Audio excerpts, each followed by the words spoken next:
What is going on, Headliner Nation? Jake and Kyle coming back today to talk about tight ends, the football kind, for 2021 fantasy football. And Kyle, we're not going to kid ourselves. We're not going to kid the viewers. There's not a lot of options at tight end. Well, let me put it this way. There's a lot of options.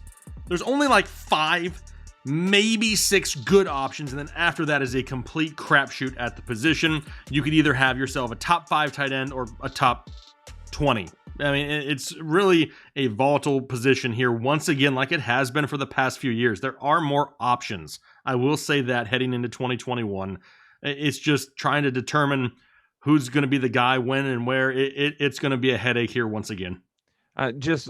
Quick note. Y'all need to go to your refrigerator, okay? Open up the freezer, grab the ice bucket, pour it down y'all's pants, okay? Because you need to cool down on Kyle Pitts. All right. He's going to be a tremendous talent. If I see anybody in Headliner Nation draft this guy as a top 3 tight end this year, I disown you. Wow. Tell them how you really feel, Kyle. I mean, you guys share names and everything, and you just hate the guy. Cool your pits is what you're going to call it, right? I like Kyle Pitts. I think he is the best tight end that we've seen in a long time. I think y'all that want him to be a top 3 tight end are... And we'll talk about that. Yeah, we'll get to him in a second. We're going to get right into the rankings. Not going to waste any more time. And honestly, we're revealing them one by one in most of these videos. But for the sake of this video, let's just be honest. Our top 6, top 6, baby. The top 6 we're just dropping because we agree on all of them. Because really, after this is where the crapshoot begins. So I'll read through the list. I'm pretty sure yours looks eerily similar. You got Travis Kelce number 1, which he should be for everybody.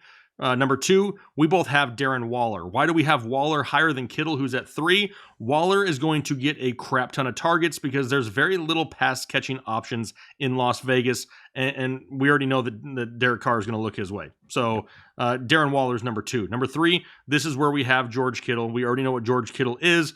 We just think that he sees less volume because now they have a healthy Deebo Samuel and Brandon Ayuk. Number 4, TJ Hawkinson.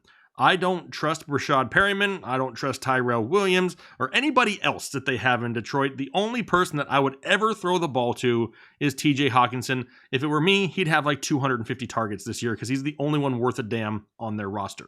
Number 5, Mark Andrews of Baltimore. Why is he lower? Why is Hawkinson ahead of him? For me, and I'll let you answer this one, Kyle, so I don't talk for the first 15 minutes of the video. They added Rashad Bateman here this offseason. They're trying to add more pass-catching weapons into this offense. It's not just Mark Andrews. They still have Hollywood Brown. Do we want to talk about Sammy Watkins? I don't think so. But, I mean, they have options in Baltimore. It's not just Mark Andrews. I still think he has some big games, and he's still going to be a top 12 tight end easily. He just may not be as high as he has been in years past. Yeah, I mean, Mark Andrews was a must-have tight end for me last year. I like Mark Andrews. I just think if I'm following volume, which you typically do with the tight end position, it's going to be TJ Hawkinson. But Mark Andrews is still inside that high, like, I don't want to say high risk, high reward, but high reward area where you know you're going to have some bad games, but you also know you're going to get some really good ones. Yeah, you know that you have a safer option on a weekly basis at the tight end position. Number 6, we agree also. It's Dallas Goedert, Dallas Goedert if you're feeling fancy, whatever it is. We already know that Zach Ertz looks like he's not a part of the picture. So now Jalen Hurts has himself Jalen Reagor, Devontae Smith, and Dallas Goedert, who has seen targets in this offense before.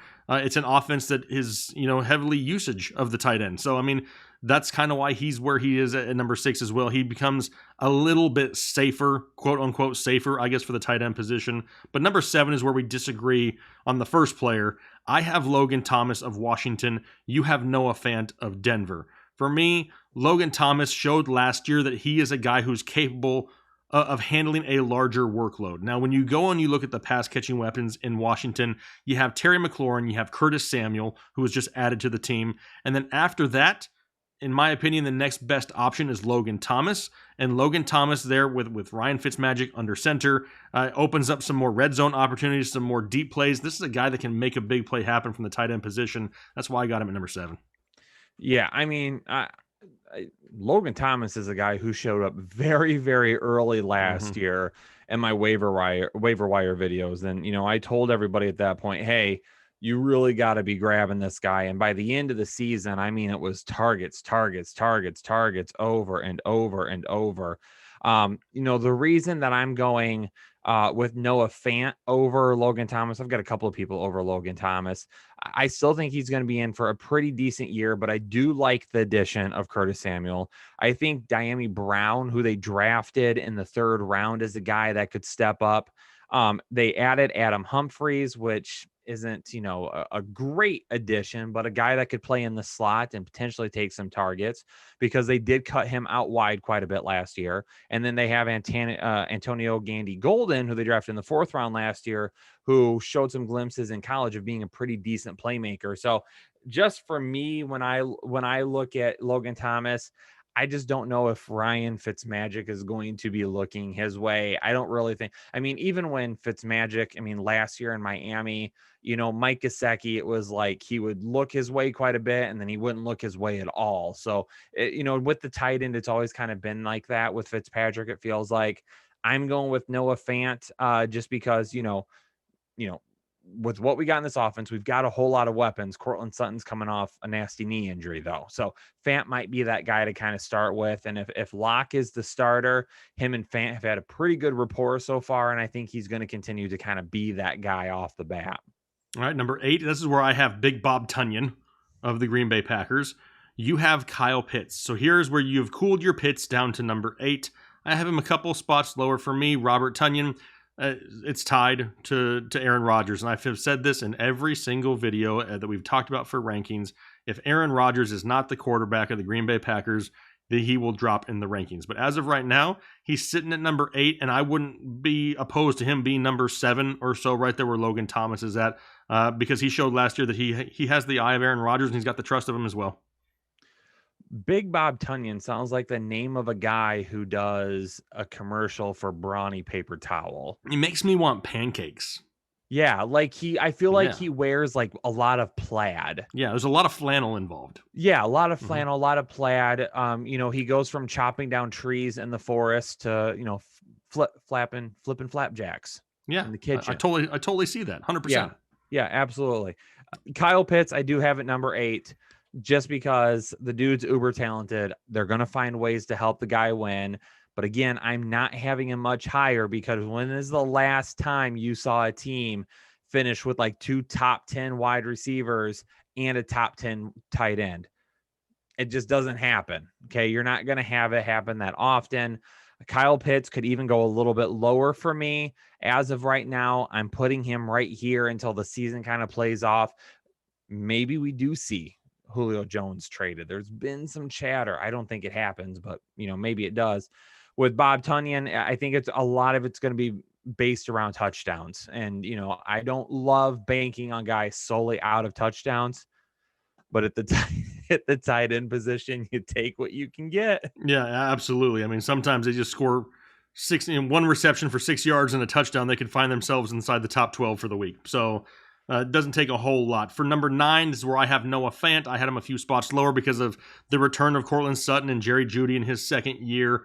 That's why I've dropped him down a couple. This is where you have Logan Thomas, who we already talked about. 10 is where I have Kyle Pitts. Totally agree that you're not going to see Ridley, Julio, and Pitts all be top 10 inside the option, inside the season. This is where you have Robert Tunyon. Number 11 and number 12, we have 4 different names between the two of us. So number 11, I have Gronk. Now, that seems stupidly high because of the potential return of O.J. Howard. There's a chance that he's back in the mix. But we saw it last year, right? The duo of Tom Brady and Rob Gronkowski, as the season progressed and as the team progressed, Gronk got more and more and more involved. They were celebrating out there at the time of the Super Bowl when they're winning. Tom Brady's running up to him, telling him he's got 2 tutties. You could tell like they were excited for each other, and there's a reason he came back, and it's because he's Tom Brady's boy. So if we're going to be super high on Tom Brady, I got to put Gronk up there once again. And like we've said in years past, in order to make it into the top 12 at the season's end from the tight end position, you need 600 yards and 5 touchdowns. Like, I could easily see Gronk getting that, if not more. Maybe not the yardage, but the touchdown. So that's why I got him at 11. But this is where you have another guy who I don't have, but I have this guy at 13, and I love him. It's Irv Smith Jr. out of Minnesota. I do love some Irv Smith Jr. No more Kyle Rudolph. I think Irv Smith Jr. I did a video on Irv Smith Jr. several weeks ago after Kyle Rudolph actually signed with New York. I did a video about Irv Smith Jr. and I played out some predictions, some stats and things like that. And I said in the video, I said, based on just some of the trends that we've seen, I mean, his ceiling is tight end 3. That's how crazy it could be. I'm not going that high with him, but I definitely think the ceiling is there. As far as Rob Gronkowski goes, is his and Brady's couple nickname, is it going to be Grady or is it going to be Bronk? Which one do we like better? Grady could be an actual name of somebody, so I don't feel like we should use that. We'll go with Bronk. Bronk, or should it be Brank? I like Bronk. Bronk is better. Bronk. Okay. So I mean, he deserves a top 12 ranking just on that alone. Exactly. And that's why I have him at number 11. But number 12, as we round out the top 12, now I can guarantee it. I don't think there's anybody that has this guy ranked higher than I do. And I can't. Not even me. And when I saw it, I got super excited because I was like, I love Gerald Everett this year. Yeah, Gerald Everett is number 12 for me. And if you're looking at it going, I don't even know where the hell he plays. He plays in Seattle now, okay? He's signed with the Seahawks. And over the past few years, you've seen the likes of Will Dissly, Jacob Hollister, names that you probably never even heard of become fantasy relevant at the tight end position because Russell Wilson is a fan of tight ends. Well, now Dissly is there, but he continues to come back from, horrific injuries. And Gerald Everett may be the most athletic tight end that he's had in recent history. A lot of people will say, what about Jimmy Graham? Okay, well, Jimmy Graham wasn't what he was in New Orleans at the time that Russ had him. Gerald Everett is a deep threat that can make big plays and that they can look for in the red zone. I like Gerald Everett a lot, and I have him at number 12, and here's why. You can almost take him with like the last pick of your drafts at this point. And at that point, why wouldn't you, right? If you don't get one of the top 3, top 4, maybe even top 5, you're probably going to have to force yourself to draft 2 or 3 tight ends anyway and just hope that one of them hit. Why not take Gerald Everett late? And that's why I put him in the rankings because I didn't want people to forget about him. You have Mike Gesicki in Miami, who I like as well. He's another one of those guys that it wouldn't surprise me if he's top 6, top 7 end of the year. It wouldn't surprise me if he's top 15, 16 either. He's kind of got that volatile range because there's more added weapons in Miami. Yeah, I mean, the thing about Gerald Everett is people don't talk about him. None. But keep in mind, this is a guy that was the starter over Tyler Higbee until he got hurt in 2019. Yep. Higbee did absolutely nothing in 2019 until Gerald Everett got hurt. So, I mean, he is a playmaker, and this is absolutely the opportunity for him to go boom this season. As far as Gesicki goes, we saw him take a step forward last year. I'm hoping that he takes another step forward this year. I mean, he is a playmaker, and this is a guy that can play out in the slot quite a bit. And then you've got Jalen Waddle, and you've got Devontae Parker on the outside. I mean, he's a guy that could win over the middle of the field 9 times out of 10. Yep, the biggest issue there for me, and what I worry about, is that also the addition of Will Fuller. How much do they utilize him in the slot could be a big question. But like I said, at this point of the tight end rankings, you're hoping. Anyway, it's a hope and a prayer that one of these guys has a great week. And honestly, a solid week for a tight end nowadays is like 6 points a week. If you can get 6 points out of your tight end, it's kind of a win at this point. So the position has definitely changed over the years, and it's going to be the same way here again. Like I said earlier, if you don't get one of the top guys, more than likely, if I don't see myself owning a whole lot of Travis Kelce because I'm drafting running backs at that time. Darren Waller could be going too early. George Kittle, we know, is going to probably go in the first 3 rounds. So honestly, I'm probably going to end up drafting two tight ends on the majority of my fantasy teams this year and just hope that one of them hits because I'm not going to get one of the big guys more times than not. So, just make sure you're paying attention to that. Position depth is huge when you're drafting, and tight end is not very – the tight ends are shallow, once again.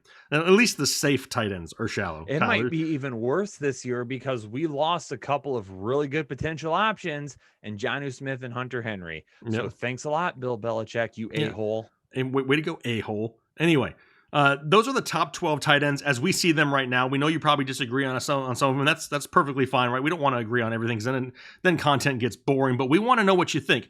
Who do you have elsewhere? How do you see things here in the rankings in May? Obviously, like I said, the baseline here for the top 12. As the offseason progresses, we may go a little bit deeper into the position and find out if there's somebody that may sneak into the top 12, but we have time to do that, right? We have the next few weeks, the next few months to make those changes, and that's what it's all about. If you could do us a favor, hit the like button for us. If you're new to the channel and you enjoy the content, subscribe as well. I mean, this is a place where we talk football all year long, and we do it in a way that wants to include you, right? You're not just a viewer, you're a part of the community, and that's how it's going to continue to be as we continue to grow. So thank you very much for the support, and for myself and Kyle. I'm going to hurry up and end this show, because in all of the other rankings videos, he started to sing. He wants to sing right now, but I'm going to end the show. We'll talk to you guys later. Thanks. Bye.